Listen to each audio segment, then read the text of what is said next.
Hello, welcome to WLOY, Loyola Radio, streaming online at WLOY.org and Campus TV channel 111.1. You're listening to After the Whistle, Loyola's premier sports talk radio show, airing every Monday from 3 to 4 p.m. and every Friday from 1 to 2 p.m. Welcome into a Monday edition of the show. I'm your host today, Jeffrey Bossi, alongside my co-host Jimmy Cody, and we have a special guest today, Andrew Ciafalo. Welcome, Andrew, to the show. Glad that Jimmy and I are having you here. But guys, how are you doing?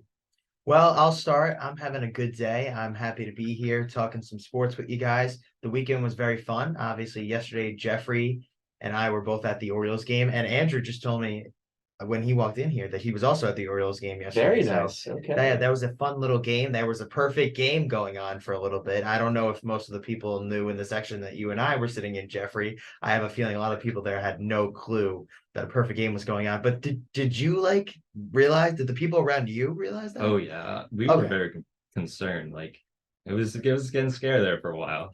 Okay. Yeah, no concern in section 370. I can tell you that much. Yeah, but what a game. I mean, you have the perfect game bid that was ultimately ended, and then the Orioles win on the walk-off wild pitch. I mean, that's something that you probably don't see every day. Yeah, and the Tigers are just a nightmare. Javi Baez got injured, went on the injured list before the game, and he was supposed to be in the lineup that day. So that was like a kind of an offensive loss for him. And then Miguel Cabrera is just not the Miguel Cabrera of old anymore. So that he doesn't even play every day. And it was actually probably one of his last games, I think, in Baltimore. That will probably be his last game, I think, in Baltimore, because I think it's away and home, and that's it. Which is very sad. Yeah. He's had a great career. Yeah, so that will be it for Miguel Cabrera. He's definitely going to be a Hall of Famer, I would say. Definitely. And for the Orioles themselves, I mean, they're 15-7, I think. Yeah, Andrew. So I mean, yeah, this is the best start the Orioles have had. So take us through that. Oh yeah, for you. quite a bit. Last year, I think we were 7-14 through 21 games. This year, we're 14-7. Oh man, it's a great feeling to have a great competitive team this year.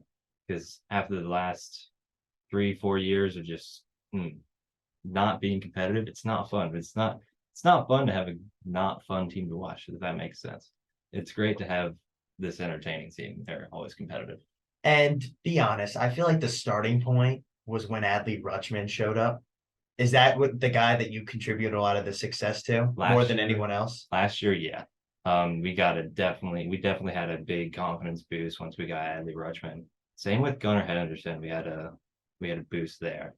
He's kind of starting slow this year, which is sucks. Yeah, he has not played good at Gunnar Henderson in terms of his batting. Obviously, in the field he's been okay, but also in the field, one of the things that I've noticed is he's playing at a position he didn't really play. Like the problem is that he was a shortstop coming up, and now they have Jorge Mateo, who won the Gold Glove last Who year. should have won the Gold Glove? He didn't. Oh, he didn't. He Oh, didn't. wow. Okay, my bad. He should have won the Gold Glove, man. But any point is, he's a great defensive shortstop, and at the same time, it's like this guy's your top prospect. It's like, do you worry about the future? Who do you want there in the long run? Like they also have their top prospect that they have now is also a shortstop, which makes the whole thing even more crazy because it's not like a team like the Yankees, like where Volpe was going to be the shortstop because there really wasn't anybody else who was like in his way.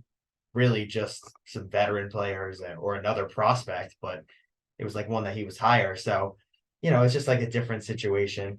But it's been a great start for the Orioles. But Jeffrey, I want to talk about your team, the Phillies. So how's it been for you so far, the beginning of this baseball season? It's been a rocky road to say the least. I will say the last week's been better. We just won 2 series. We beat the White Sox 2 out of 3 times out in Chicago, and then we took 3 out of 4 at home against the Rockies. So turning in a little bit of a corner, but it's still not an ideal start. I mean, they're hovering around 500, and I know coming into the year, a lot of big expectations considering that the Phillies got all the way to the World Series last year, kind of out of nowhere. And I think this year there's definitely been a heightened amount of pressure. But I think after kind of struggling the first 3 weeks, to have a nice week like they did last week, winning 5 of the 7 games, I think is definitely encouraging. But I think going forward, if they can just continue to tread water and get healthier, especially with the pitching staff, with hopefully Ranger Suarez and Andrew Painter coming back in the next few weeks, and then ultimately getting the big fish, Bryce Harper, back in the lineup. That's obviously the one player that every Phillies fan wants to see back in the lineup. But I would say right now they're definitely starting to play more of a spirited style. I think there's been more encouraging signs recently. But yeah, as far as the landscape goes with the Phillies and the NL East, it's going to be very tough. You got the Braves and the Mets there, who are two very good teams who are probably going to be in the mix come September for playoff positioning. So I think for the Phillies, they don't really have to worry about catching the Braves and Mets now. I think they need to get healthy and keep winning games. But I'm encouraged. Yeah, I mean that's kind of it's gonna be a tough start when you don't have a guy like Reese Hoskins, when you don't have Bryce Harper. Like that's gonna be tough to overcome. The one thing though that I think has been the most disappointing has kind of been your starting pitching, right? Like that's really been a thing that just hasn't been there. That was there in the playoffs. That's been the right. Yeah, Aaron Nola has not been himself, and Zach Wheeler really hasn't been his normal self either, even though he's been slightly better than Nola has been. But not having your 4 and 5 starters hurts. And we've seen Matt Strom do okay, but he's kind of fallen back to earth a little bit. And then Taijuan Walker's kind of had a rough start. He was the one free agent pickup that the Phillies got in free agency, and he's been kind of a mixed bag. So as far as the starting pitching goes, Jimmy, you're 100% right. There's definitely some work there that needs to be done, but I think as the season goes along, if they get more innings under their belt, I think this pitching staff has potential to be pretty good. I think it's got a chance to be one of the better units in the NL, but I would What say does that mean? The better units, like better starting pitching units in the NL. Like I think it has potential. Like it's not going to be Mets level, but it's not. No. Yeah, I mean, it's got. I think it has potential. I mean, Nolan and Wheeler Is it better than the Braves? I don't know. I don't think so. But I think as far as the upper echelon goes, I don't see why the Phillies. Is it better than the starting- Dodgers? I don't know. So Not right now, so- but I'm saying potential. I'm not saying right now though. I know, but even if they're at their best, I think I could still see them being like maybe fourth best. And the reason I say this is because you look at the 2022 playoffs, Nolan and Wheeler were phenomenal. I think if they can get back to that, which I think they can. I mean, we've seen Wheeler in his 2 years in Philly be a great pitcher. I mean, he's definitely lived up to the contract that we gave him. And I know that Nola, when he looks bad, he can look really bad. But I think for him, if he can get his command going, and same goes for Taijuan Walker, I think they can be, I don't know, maybe a top 5 to 7 starting pitching unit in the NL. I think they can be. They're not right now, I think though. they should be with those first two starters. I think the question is can they get ahead of those teams who are ahead of them? Because that's really what stands in their own way. Right. If you look at the other playoff teams, like potential playoff teams, I mean, you could even say, I mean, in terms of just a quality of the pitchers, I mean, the way the Brewers have started off, Yeah. in the NL, like they've been really good. Corbin Burns has been a really good pitcher for them, and I would say he's been better than the guys that have been pitching for the Phillies. So 100%. if it's a 1 game situation, like I don't know if the Phillies have that edge, especially if they're pitching a guy who's not named for their sake, Aaron Nola and Zach Wheeler. I think it's just a little bit of a fall off, if you want me to be honest, Yeah. after them. But obviously it would be for the Brewers too. But I'm just saying in the hypothetical situation, because by the way, the Brewers have been playing really good in the NL, and I feel like for despite their expectations coming into the year, it's just been surprising. I know the season's still very early, right? Like we can all say that. Right. And going forward though for the Phillies, I think the challenge is just to get over the hump in terms of those other teams who are ahead of them. Yeah. And we brought up the Orioles earlier, but the team that they're trying to compete with is the New York Yankees, and they're kind of in Wow, we're both trying to compete with. the Rays. The Rays, yeah. Yeah, That's exactly. true, but I was trying to segue into your team, Jimmy, because the Yankees, like the Orioles, are right in that mix in the AL East because every team is over 500 right now. And listen, I don't know where these 5 teams will be at the end of the season come September, but I think the Yankees, if everything goes well, they should be in the mix for a playoff spot. I think I would hope so. we yeah. know that they have the talent on paper, and we've seen them be in the playoffs year after year after year. But where would you assess the Yankees so far this year? I feel like it's been a pretty decent start, I guess. Right? Like okay, I guess start. it's been decent to you guys, maybe on the outside, but Record wise, it's decent. yeah, record wise, it's decent, but internally, it's been actually enraging. The first thing is we have holes in our lineup. That is a definite concern. Getting Bader back is going to be big.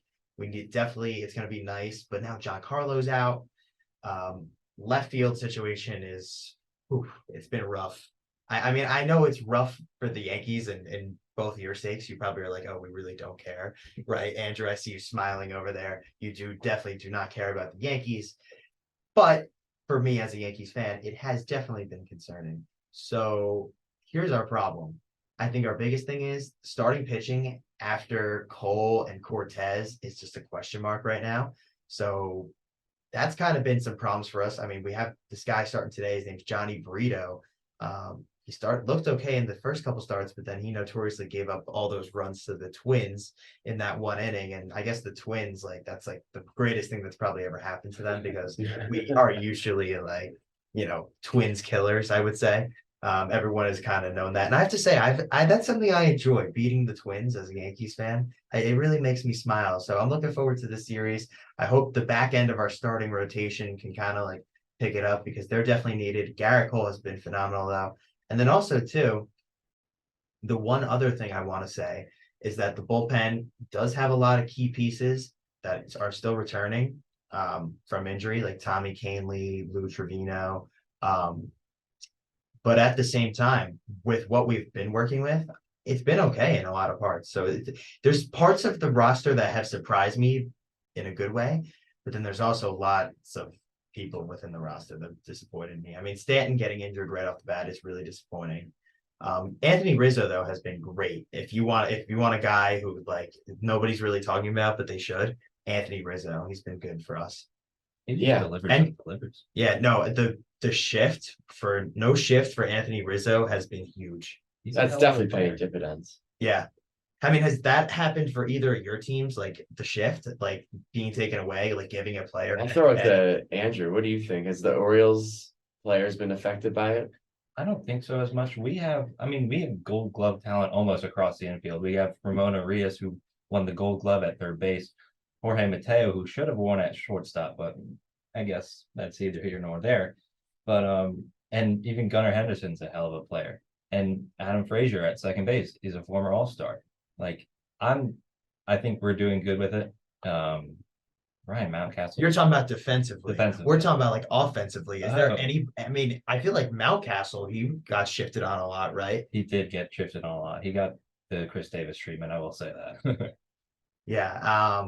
We certainly had our fair share of that too. With Rizzo, like it stunk because it really took away from his average, and I almost felt like, especially in a stadium like Yankee Stadium, where it's kind of tough if they're playing a shift on you to one side. You almost kind of have to hit a home run, or Yeah. you kind of don't really have a chance, and that's what it became a lot of times. Yeah, for sure. And I'll say with the offense for the Orioles, definitely seeing some good things out of them.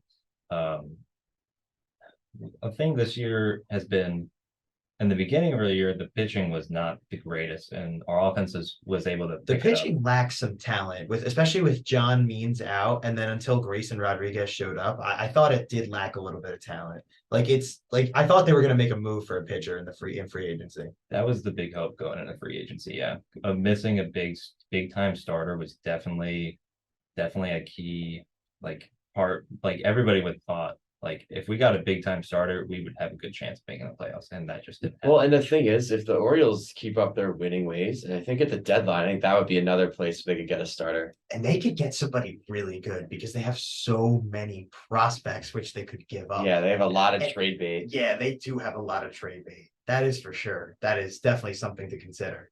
Like if they are there, I mean, like especially a team like I don't know, like who else would really be in contention? Like a team like the Yankees, like their biggest prospect before this was Volpe.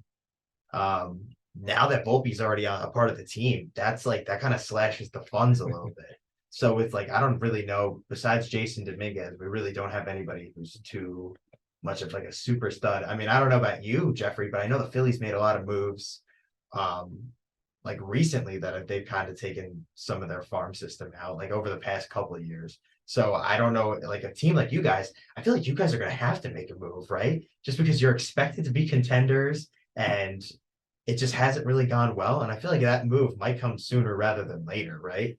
Yeah, they definitely went all in. I mean, they gave Harper a lot of money. They gave Wheeler a lot of money, and there's been a lot of other money distributed, like Trey Turner and Nick Castellanos, for example. But Yeah, the Phillies don't really have a lot of prospects that they would probably be willing to trade. And not even that, I don't know if other teams would want certain prospects just because they're probably not as high on the list as probably some other teams' prospects.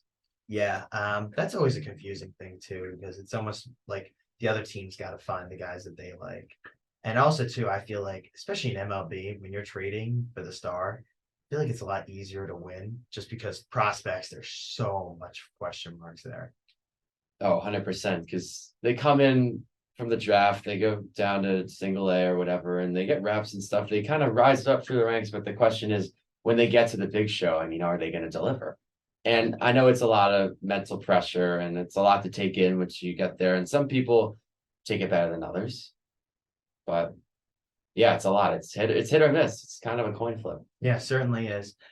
So anything else that you guys want to add about the MLB season so far, or are you guys ready to move on to some NFL draft talk? Well, I wanted to add one more thing Oh, sure. Go ahead. before Absolutely. we go to Oh, that. And oh we, my God, how could I and forget? it's something you mentioned I right forget? before we started the show, and it revolves news surrounding the Oakland A's potential move to Las Vegas. And they, well, I think, believe they bought bought a, it. Yeah. they bought a $1 billion property. property. So that is probably where the stadium's going to be built. I And think it's right next to the football stadium.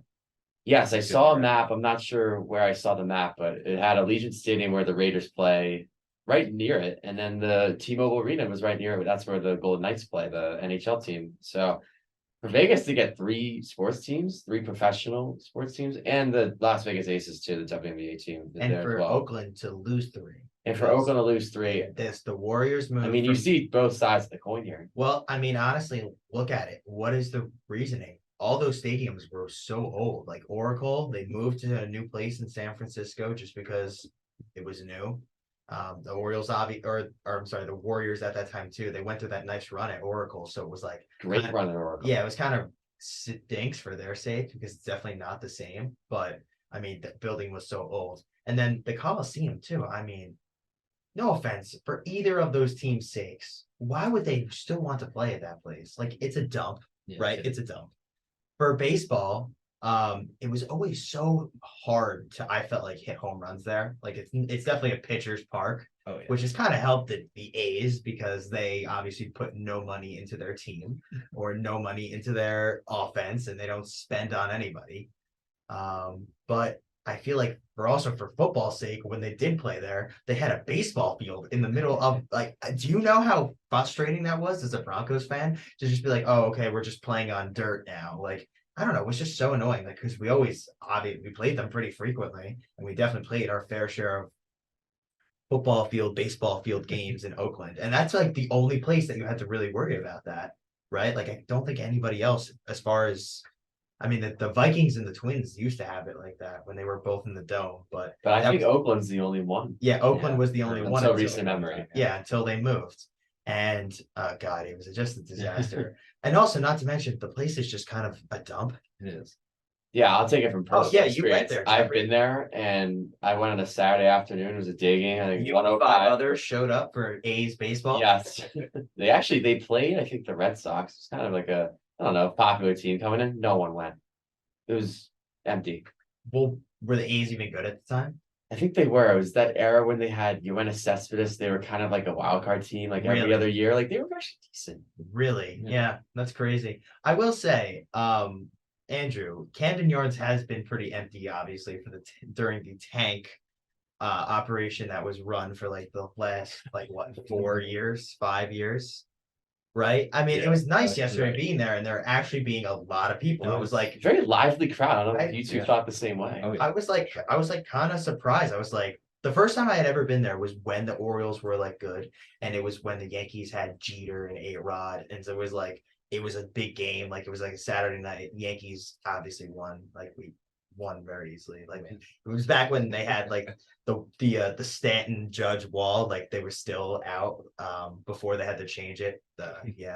I always think that's funny just because they moved the. I mean, I know there's other right-handed hitters in the division like Vladimir Guerrero, who it would be the reason they move it, but I just can't help but feel like the Yankees did own the Orioles because of that wall. Like it was such a benefit for us.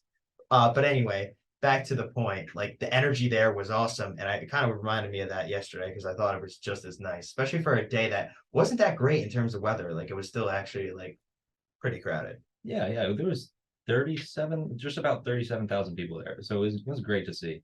I haven't seen a crowd like that in a long time. It was awesome. Yeah, I haven't ever seen the left field part actually like have people sitting in it, like the left field, like that actually looks over like from the back Mhm. in the upper deck. It was a welcome sight for sure. Yeah. And speaking of capacity, the A's new stadium, they're planning on building it so that it would hold between 30,000 and 35,000 people. It's kind of on the smaller side, It's but kind of on the smaller it side. would look good though if they fill it every night. That's true. I'm interested too to see how like baseball does in Vegas. Like, is it going to be an indoor stadium? I'm not sure. That's an interesting thing to bring up, considering it's how gonna- hot it gets in so- the summer. Exactly. Yeah, it would be an indoor stadium. It's got to be an indoor stadium, right? I Yeah, mean, I would think so. if anybody wouldn't have an indoor stadium, though, it'd be the A's. That's true. Maybe the Vegas part of it will take care of that, but it's got to be indoors, I would think. Yeah. No You way can't they- have people playing 110 degrees. Exactly. It even does that at night. It though? gets, well, not at night. At night, maybe it's like 90, Yeah, maybe it's 90. maybe 80 on a cooler night. And I say cooler night, 80 is still freaking hot. Yeah. Yeah, I know. And it's also like that desert kind of heat too. So that's Yeah, it's just dry heat. It's 110 or 115 degrees with zero humidity. all right. Maybe they can do like a dome that opens and closes, but then also they're not that cool. They would never be able to afford that. Like the A's would Yeah. never get that.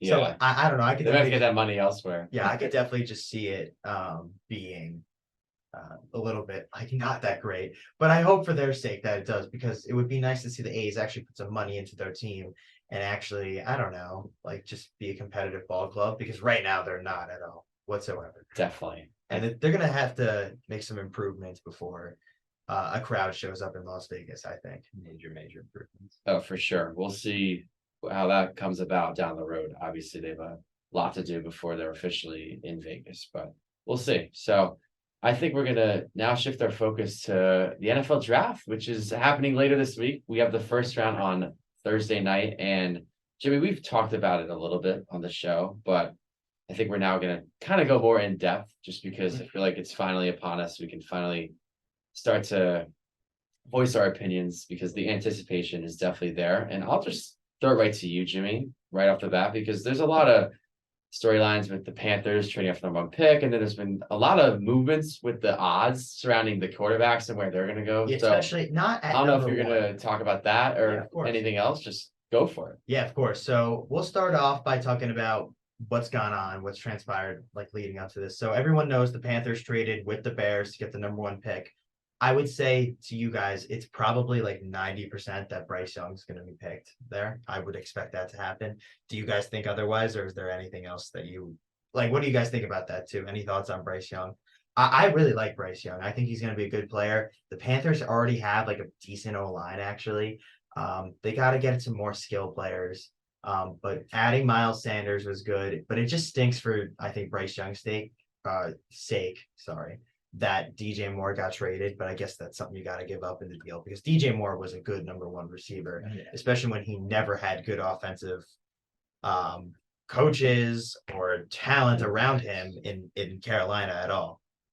I know Andrew, I mean, the Ravens were always rumored to get DJ or try to get DJ Moore because he's obviously from or he played He played in Maryland. he played in Maryland. Yeah. Yeah, he played at Maryland. And, just because they've always needed a receiver, but he ultimately goes to the Bears and they're trying to build their offense.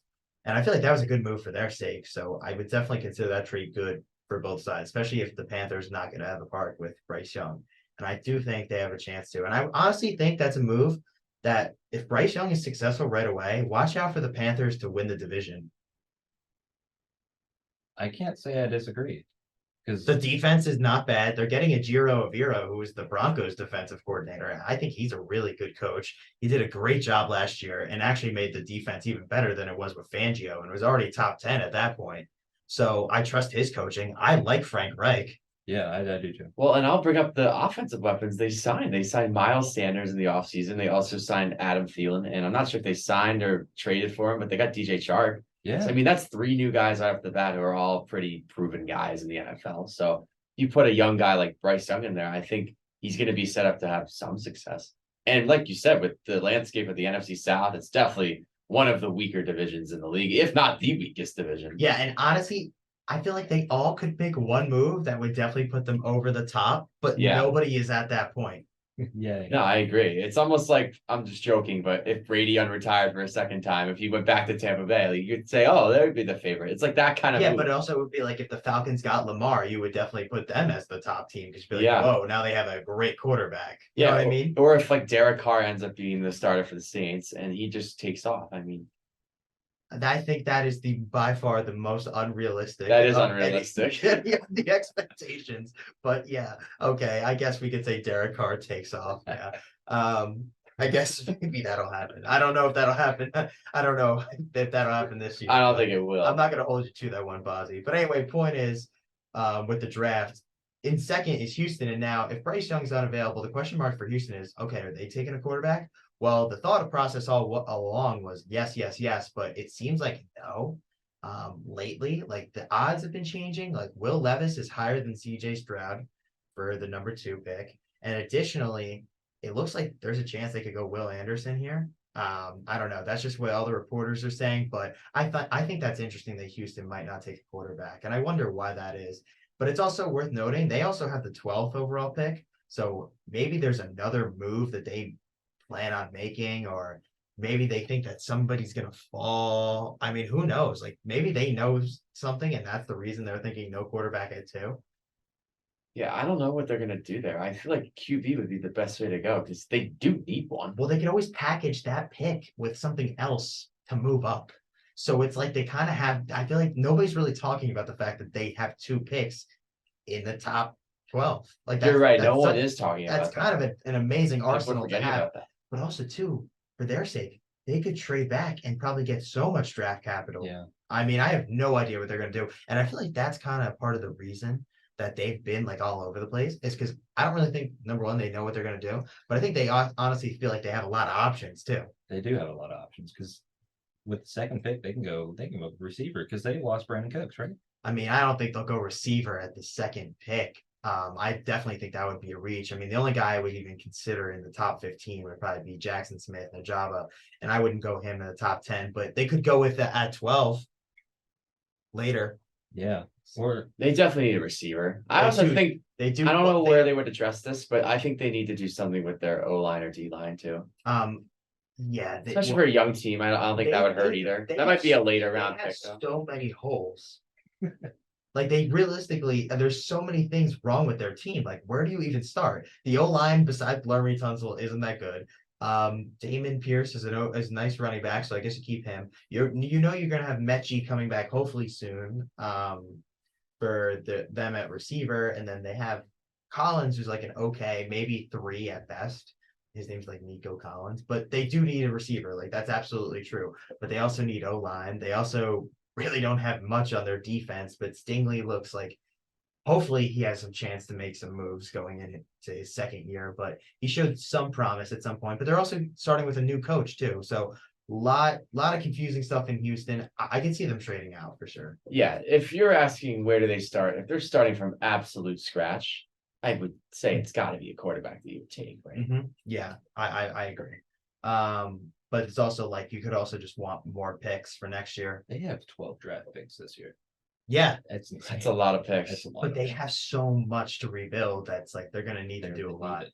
Yeah, because they're not in a position where they're going to trade a couple at the top for a win now kind of player. They're going to probably try to use as many as they can, if not all 12, to try to build their team that way.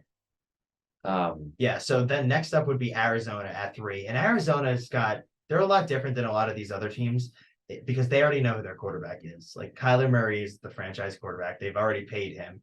But there's obviously, that he's come back from an ACL, so you don't really know what you're looking like for this year as far as the roster goes. You also don't really know if DeAndre Hopkins is going to be on the team or not. So that's a little bit of a question mark. And also it's a first year head coach. So interesting there, and a new GM as well. So kind of like a complete new setup for the Cardinals. And this is, a good opportunity to do it because you already do have the quarterback. I would think that they're going to trade out. I could definitely see that. But at the same time too, if they do draft anything, it needs to be D-line. But the problem is like they have a lot of holes on their team. Like their D-line is definitely necessary. Their O-line is bad too. Their secondary isn't that great. Yeah, I either. could see them Like there's trying to get a so- corner. There's so many things that they have. So I feel like they would be best first to trade back and try and just get a little bit more arsenal. Unless there's a player that they love. I would say this: if Will Anderson falls to them at 3, I would definitely pick him. But anybody else, I don't know if it's worth it. I agree. And I don't know where Keely Ringo is gonna go, but if He's the Georgia corner. yes, Yeah, or he- he's kind of a DB, yeah. Yeah, no, he might be Like I think that's someone they He might could be like consider. the second round more or end of the first round. Yeah, I'm not sure if they have another pick In terms later. of the corners that are going to be highly picked in this draft, I don't know if any of them are top 3, but Christian Gonzalez from Oregon, he looks like he could be like his name's getting thrown around as possibly the first corner taken. There's also another guy, Devon Witherspoon from Illinois, and then there's another guy from Penn State, Porter. So those 3 seem like the top 3 in this draft for right now. But I don't know if any of them are necessarily need to be taken at 3. I think you can probably trade back with a team like the Raiders, who's going to want a quarterback. I was gonna say either the Raiders or the Falcons. Yeah, I mean the Falcons have said Desmond Ritter's their starter. I don't know if I buy that or not. Yeah, with Yeah. all the train talk about Lamar, it's like, are they really confident in them? I mean, was it really trade talk around Lamar for them? They didn't even make a move around Lamar. Like that's the part that confuses me. Like I think they're a team that would be perfect for him, and I didn't understand why they didn't go get him. So I don't even know if it was on their side. It's just everyone thinks that there's no shot you're actually starting Desmond Ritter. But then we can talk about like to Indianapolis. They also need a quarterback. So it'll be interesting to see if they trade up maybe to 2 with Houston. If Houston wants to trade out, especially if Houston thinks that they're interested in like someone else, Right. or if they just want to try and get more arsenal, just because both those teams need a quarterback. So they would be inclined to trade a decent haul just to get that second overall pick. Also, you mentioned Atlanta being at number 8. They're another team that I don't know if they think they need a QB, but I could see them taking one. Yeah, no, absolutely. Wow. Vegas could take a quarterback. Listen, Seattle and the Detroit both get picks. Obviously, Seattle from Denver, boo hoo hoo, and then the Rams gave up their pick to the Lions. I think both of those picks, I don't think either of them would be quarterback just because of those 2 situations. But I think the Bears probably not. The Eagles are not a quarterback.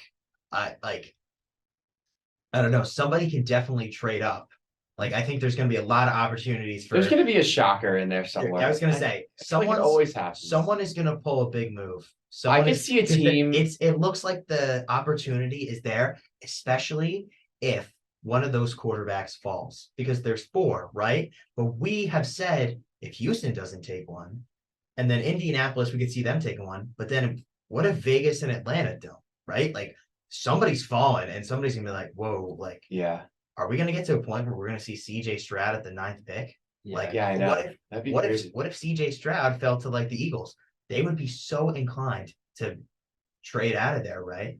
I would think so. I could see a team like Tennessee trying to move up, right? Well, I was gonna bring up, I don't know if this is a hot take at all, but I think there could be a team that's probably like a middle of the road team, like a Tennessee, or like I'll bring up Minnesota, and I just saw this on a mock draft. The one mock draft has them trading up to number 10 and getting Anthony Richardson. I could see a team that I has could a see that, QB absolutely. that's not bad, but they've kind of haven't really done anything. It's like the same thing every year. They get to the wild card round and lose. I could see a team like that kind of putting pressure on the starter. Like, I don't know. I could see the Vikings getting Richardson and then making Kirk Cousins on the hot seat. I could see something like that from not just them, but any other team. Yeah, I absolutely. think there's going to be something like that. Absolutely. I definitely could see a big move happening. I want to continue the draft talk, but really quickly, we got to take a quick break. We'll be right back after this. You're listening to After the Whistle on WLOY Radio.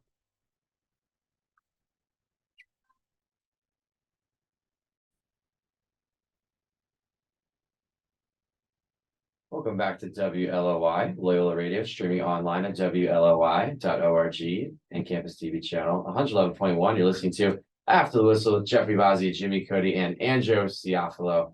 And before we resume our NFL draft talk, we have some breaking news from the NBA. It involves Sacramento Kings guard De'Aaron Fox, and it's unfortunate news for him and Kings fans. He has fractured the tip of his left index finger.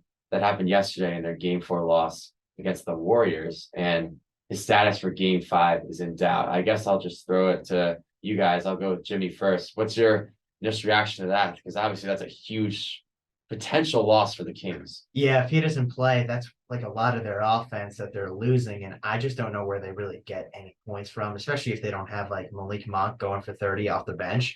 It just becomes like the Sabonis show out there, and I'm just not really sure if that's going to be able to compete against the Warriors. That's my initial reaction. That's a tough break for them, Yeah, and he's their best player. He's their leader.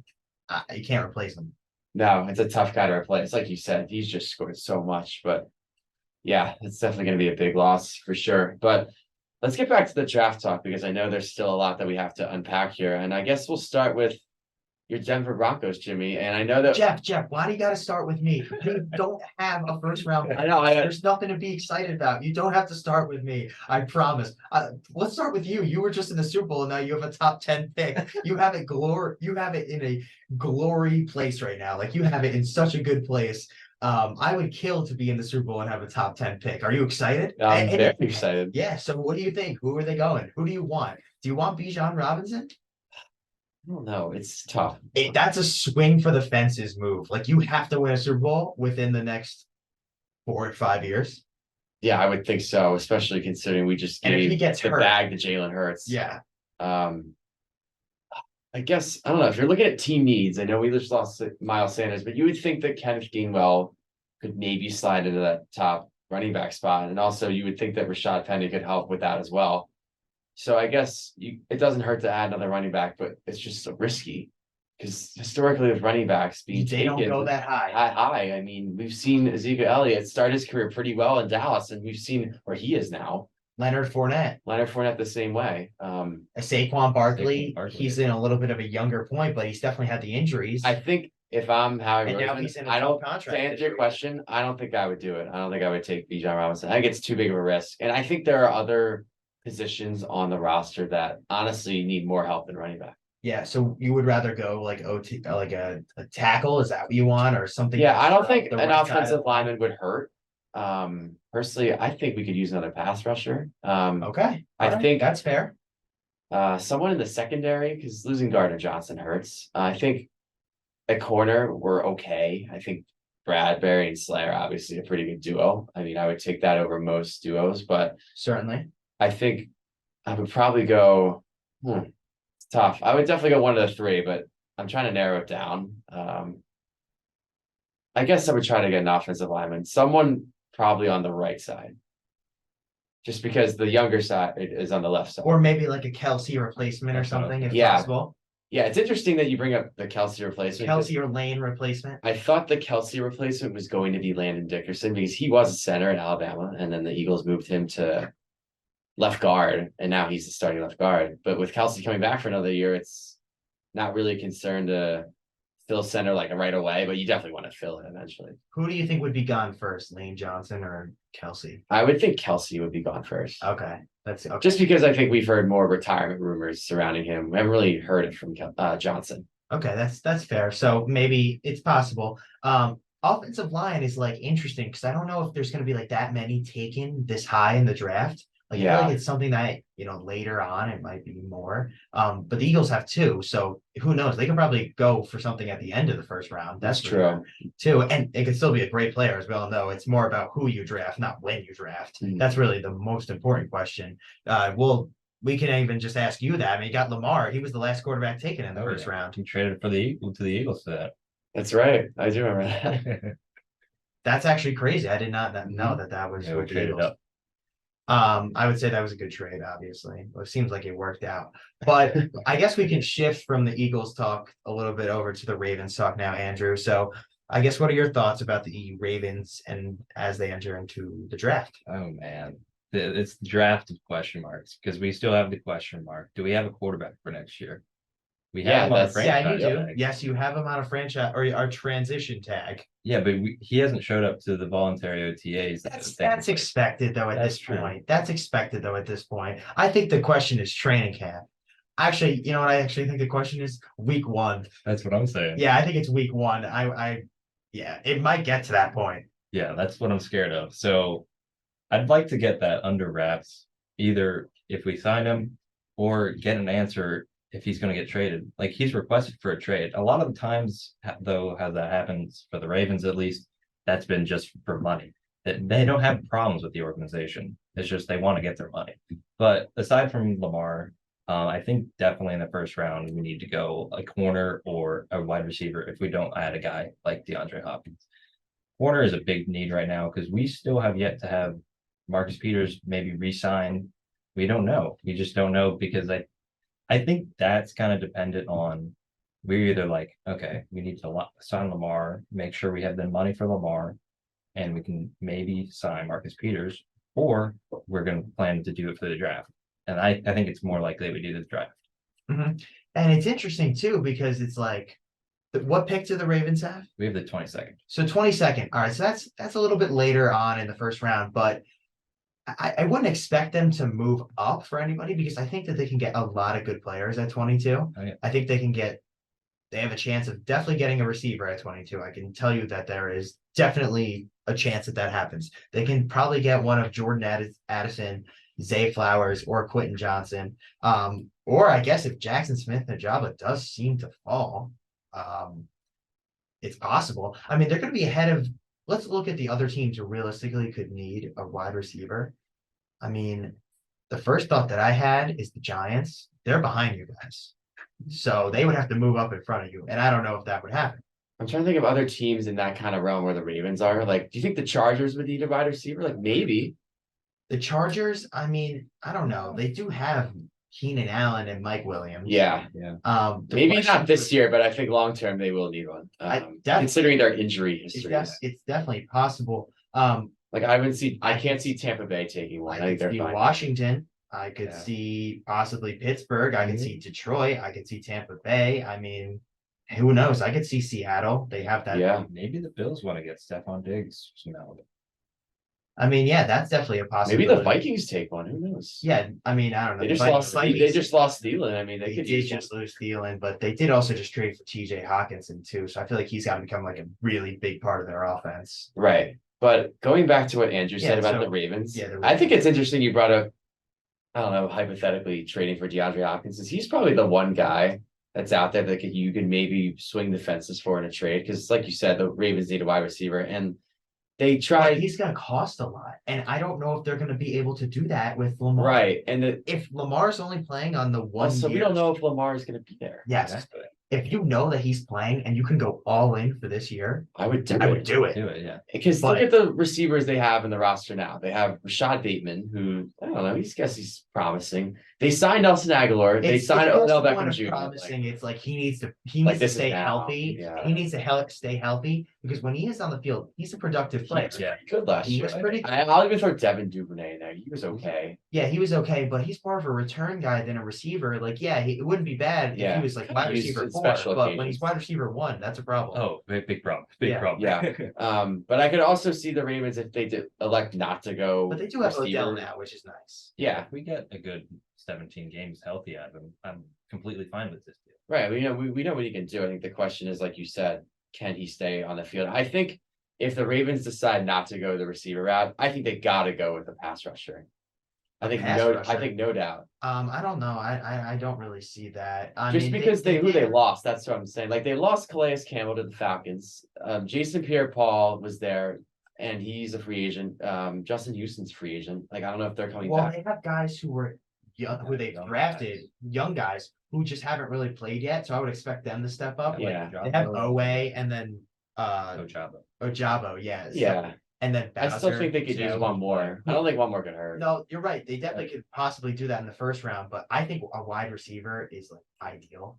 I think if they added like one of those guys who's connected to the first round, the top 4 of those receivers, I think that would be a great move. I mean, realistically, I think that's the best thing they could do to try and bring Lamar back. Say, hey, Lamar, we have a good O-line. We added Odell and we picked a receiver in the first round. We built up the O-line last year by drafting Linderbaum, but you already have Ronnie Stanley and they already have a pretty decent O-line in general. Yeah. It's like, if you like, we're putting everything around you to make you a good quarterback, like They've that's the best case scenario for bringing him back, right? Is Yeah. that as in the Ravens case? No, yeah, that is like we're finally giving him pieces. We've given him good running backs and a good line before. We just never had a receiving core. And they have a great tight end as well. great. Yeah, Mark Andrews has been the mainstay. He's Mhm. been the rock of their offense. Always for have sure. been. Well, now should I bring up the Broncos now? Yeah, I guess we can pick up the Broncos. They don't pick till what, 67 and 68? Yeah, exactly. So I guess what a great way to celebrate the draft week. Ooh, pick 67. I can't wait. You get to relax on Thursday. Yeah, okay, thanks, Jeff. I'm gonna be really excited to relax. Unless on they Thursday. shock you. I don't know. They could trade up. Who knows? wouldn't mind. I'll tell you what, I'll say it right now. If one of those receivers falls, if the Ravens happen to not take them, if all those other teams mention that we don't take them, and there's a receiver at the end of the draft, I am telling you right now, I would trade Cortland Sutton for to move up for any of them. Like I would just do that, and maybe like a fourth. I don't know. Like just see if like just to move up and get because number one, cap space. That would be the one pro. Because then we would have all pretty much a lot of our receivers on cheap deals. Our top two probably because this pick and Judy would still be on rookie contracts, so that would be nice for cap space. And then also too, we know we're paying a lot to Russell, so I feel like you do have to have some cut there because you're gonna have to start paying guys like Sertan soon.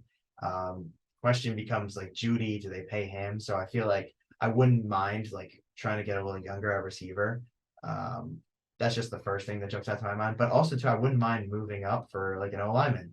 I think O line is going to be huge in this draft. I think that's something the Broncos really need to shore up. Like we got to make sure that like not just our starting O line is good, but that we have depth. Like look at the best teams, like the Eagles. They have O line depth. Like somebody comes in, their O line doesn't miss a beat. Yeah, I Yeah. mean, I'll say that as an Eagles fan. I think Ravens, whenever someone same goes thing, out, yeah. oh, there's always someone there to fill it in. Yeah, and with the Broncos, as soon as there's an injury, boom, it hits the fan. It hits the fan, Jeff. That's what happens. And the next thing you know, Russell's getting thrown into the ground, and his teammates aren't helping him up, and it's a clown show out there. But anyway, I trust the Broncos a lot more under the Sean Payton era than I did the clown Hackett era. That's probably the best way to put it. I think that means something that you didn't even mention his first name. Yeah, I'm so happy he's not the coach anymore. But I do hope for Sean Payton's sake, for my sake, for the Denver Broncos' sake, that he's making a lot of the decisions as far as like drafting goes. Because I clearly George Payton did not knock it out of the park last offseason because he signed Melvin Gordon and Randy Gregory, who Randy Gregory got that huge deal from us and really did nothing. So that was not a good look. Oh, and traded for Russell Wilson. So pretty much and hired Hackett. So pretty much the entire thing was on him, and he still has a job. Like, why does he still have a job? It's just Your guess is good as why- mine. He should not have a job. He just should not have a job. No. Okay, so glad that that's established that he should not have a job at all. Okay, great. I'm glad that we came to that conclusion here on this Yeah. show. So yeah, I really hope Sean Payton's doing the drafting, and I think he is. And he said O line is something that's really important to him. I wouldn't mind corner too. I don't think corner like first round. Like I don't Okay. like obviously I wouldn't move up for that. I wouldn't second round, wouldn't do that either. Also too, watch out for the Broncos to move up in the second round too, because I can see that as well. Do that. I was going to ask you another follow up too. But corner, like Yeah. that would be something I would love late in the draft. Also too, there's a chance running back just Yep. There you go. Javante. That's what I was Javante. going to ask you. You think Yeah. you guys are going to take a running back? It's possible just because Javante's injury is like not 100% that he's going to be back week 1 and it's in doubt. Now, I will say this, there's some rumors that Dalvin Cook Ooh. possibly could get traded. And I don't know why the Broncos are really being thrown around because we don't really have that much cap space, like I said. And also, I feel like we would have to, I don't know what giving up Dalvin Cook would be. I would assume maybe like a third. But apparently the Vikings don't want to pay him and they think he gets hurt a lot. And he does. He does. But our GM was the assistant GM with the Vikings. Okay. So he like there's like a connection there. I don't know. Like, but they're also just saying because to help the offense too. There's I mean, another name out there. but we also have Samaje Perine, who we signed with Javante. So that would be our backfield before that. But I don't know. I think running back's possible. I would be nice to get a little younger at the position. Just especially to see if we can get somebody who's like a real impact player. But I don't know. I wouldn't be surprised too if at the same time we went corner. What if you got an Ezekiel Elliott for a 1 year deal, just cheap? How would you feel? It's interesting. I feel like signing Samaje Perine kind of took the chance out of that. I can tell you what, and also too, we are gonna run the ball a lot. Like that is definitely gonna be something that we do, but I don't know.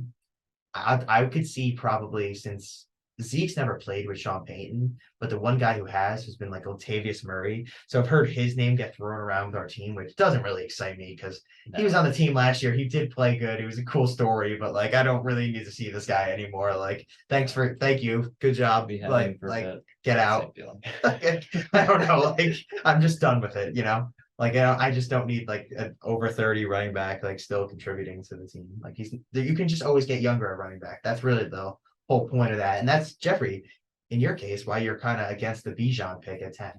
Yeah, I just don't know if you want to reach that high for that type of position. Now, if you don't have any running backs at all, it's one thing, but I don't know. For the Eagles' perspective, at number 10, if Bijan Robinson is there, I mean, if we pick him, I'm like, okay, great, another running back. We could probably start week 1 if everything goes right, but I don't know, it's just a reach. Yeah. I'll tell you what I am most excited for in this draft. I want to see what a team like the Lions does because I think they already have a really good roster. I think they have a chance to win, and then they have 2 picks in the first round. So I really wonder what they're going to add. Like that's a team that I'm really, really interested to see. Just like kind of how the Eagles also have 2 first-round picks and the Texans also have 2 first-round picks. It's interesting. They did trade away Okuda, Yeah, they did. so they go corner. They also made some defensive back moves. They got CJ Gardner Johnson. That was a nice move to shore up their defense. And they already had a decent safety last year who was a rookie. He was like a guy who picked off Rodgers a couple times. But they could go corner again. I could see that. I know, I could see that too. But it kind of made sense to get rid of Okuda because you knew you weren't keeping him. And Didn't really live up to where he was drafted either. no, Yeah. he was the 3rd overall pick. Yeah, He's making a lot of money. Yeah, that was a rough. they get an injury too. Yeah, he he was always injured. He just never lived up to expectations. But he could be good and stop too. Like you never know in a new scheme, maybe he can improve. Definitely. It's also Detroit though. Like it hasn't been like last year was. I wouldn't even say that last year was like a smooth running ship. Like they were a very up and down team all season. They just Yeah. kind of ended really high. Yeah, the first 2 months, I mean, they had good moments, but at the end of the day, they didn't really show up in the win-loss column. Yeah. They finally won games. at the Eagles end. got lucky they played them when they did, or else the Lions would have took that one. Yeah. Yeah. He get low. Hey, they still put up 35. I think it was 38-35. Yeah, no, it was a really high score. I will say though, this is the first time in a while I think there's a big buzz around the Lions. I mean, there's a lot to be excited about for good reason. Yeah, no, definitely there is. So that's definitely a team that I'm excited for. I would say another team that I'm excited for in the first round, just to see where they kind of go, is the Jaguars because I like what they've done as far as like I could see them taking like a receiver, like really trying to shore up their offense and be like, we are gonna try and be like an absolute offensive force. Cause like realistically, look what's around them. They know that the Chiefs have an awesome offense. They know that the Bengals have an offense that's really good. They know the Bills have a good offense. The Ravens have Lamar. The The Dolphins. Dolphins have a good offense. The Jets might be getting Aaron Rodgers. Oh yeah, by the way, Justin Herbert plays for the Chargers too. So like, and then Russell Wilson's in there as well. So there's a lot of like really, really. Oh, and I didn't even mention like Deshaun Watson and the Deshaun Browns. I didn't mention. I mean, I don't really think there's any other teams in the I think you covered AFC them all. South, but yeah, the point is there's a lot of talent in the AFC, and I think you're gonna have to win with your offense. Yeah, they're gonna have to keep up somehow. Yeah, and I wouldn't be surprised if they made a move for a receiver. Could you imagine if Calvin Ridley with one of the first round picks as the receiver? That's what they're Yeah. rolling out there with. Mhm. I mean, look at how good Trevor Lawrence had a season last year with, Yeah, and and, he didn't really have that great of receivers. Christian Kirk's Yeah, like Christian still Kirk. decent. Like Yeah, he's there. Evan Abrams, kind okay. of like the 3, like a Jordan Addison. Oh, Yeah. that gets me excited with Doug Peterson as the coach. And ETN in the backfield. And I mean, ETN in the yeah, it's a backfield. lot to like down there in Jacksonville. Yeah, there certainly is. And also, I think it's interesting to see if anything happens with Aaron Rodgers in this draft, right? Like, he's the guy that we're all waiting on to be traded. The Jets hold the 13th pick. I don't personally think they would give it up I don't think in so. this instance. I definitely don't think that would happen at all. But at the same time, if there was ever a day that it could happen, probably closer than a while, it might be this one. I mean, if that would probably give it up. Like if they just gave up the 13th pick for Rodgers, I think that would be the end of it. But that's a lot to ask. Yeah, I don't know what that package is gonna look like. We've heard rumors about what the Packers want for Rodgers. And listen, for the Packers' sake, it makes sense to just hold out as long as possible, just to try and get what you want. Yeah, definitely. Well, is there anything else that you two would like to add about the Uh, NFL draft? I don't think so. I'm pretty good as far as the draft goes. I'm excited. I think it's gonna be crazy. It'll be a crazy time. Yeah, for sure. Yeah, it's always a spectacle. I wonder when we come back here on Friday morning what we're gonna say as far as like, wow, I cannot believe that team made that move. There's always one Yeah, insane There's gonna be trade something big. that you just never like. Me last year, I did not see the Ravens trading up to go get a lineman and dealing away Hollywood Brown. Yeah, But that was a Hollywood Brown for a shocker. first round pick ended up being a good deal, I We think. broke even with that, literally.